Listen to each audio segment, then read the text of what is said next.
Kedy vás naposledy bolela hlava? Kedy? Mne bolela naposledy hlava, keď som ju mal.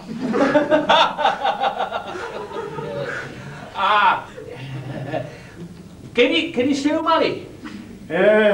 Viete, čo som ja zažil? Takú veselú príhodu, keď mi električka odrezala hlavu. A ja strašne nerad utekám na električku, lebo sa vždy bojím, že mi odpadne hlava. A odtedy mám čosi s hlasivkami. A preto už nespievate? Spievam jedine zadkom, hej, tak. A športujete? Nie. Nie? Nie. Ja športujem každé ráno, behám v parku, áno. Vy máte nohy? Nohy sú prichystané a už utekám. Nezdá sa vám to športovanie ráno nechutné? Áno, ale ja to robím rád. Vy ste masokista však? Bagrista!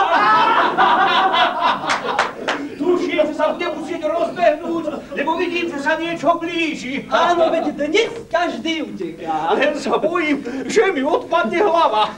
Nebehajte, spievajte ako ja, hej, tak. Raz som videl o polnoci utekať človeka a kládol som si otázku. Prečo práve o polnoci? Veď práve vtedy si chce ten organizmus najviac oddychnúť. No, neviem, zrejme sa cez deň hanbí. No to bude najpravdepodobnejšie vysvetlenie. Ale ako mohol utekať v noci, keď v noci električky nechodia? Chodivuhodné. No, neviem. Ľudia skutočne nevedia, čo s časom. Ja vravím len jedno, treba si dobre začať, hej, tak. Vy ste dobrý, teda vy viete. A ja mám veľmi rád operu. Áno.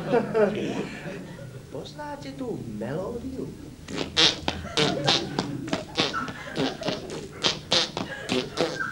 To je o Jeleňovi. Alebo...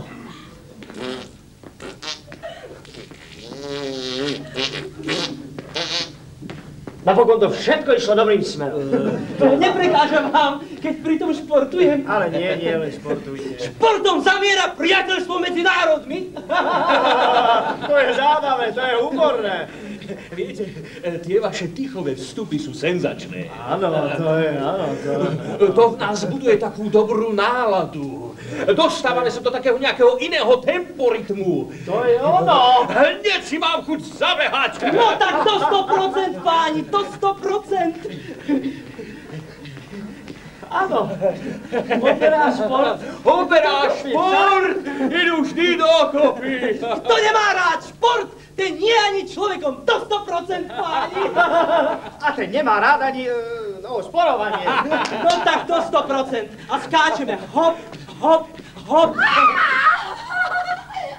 Vy ste ma tak ovplyvnili, že začínam skákať aj ja. Áno.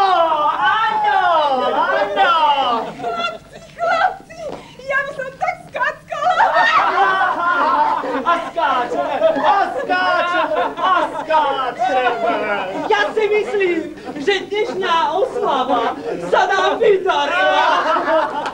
A ja som si myslel, že dnešná oslava bude len taká skromná, ale vidím, že sme to tu poriadne rozparádili. Nahviac sa ja čudujem, ako sa my vieme odviazať. Vy ste doktor, on je inžinier.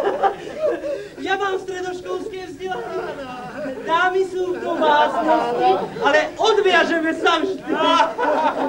Niekedy si hovorím, že ako taký kokoti. Ja už nevládzem. Viete, že mi dnes tie vaše škaredé slova ani tak neprekážajú. Vy ste dnes úplne iný človek. Susedka. Keby som ja bol toto vedel, že som v tomto našom dome takto stretneme a že sa takto zabavíme. Počkajte. A ja to skúsim. Kokot. Susedko.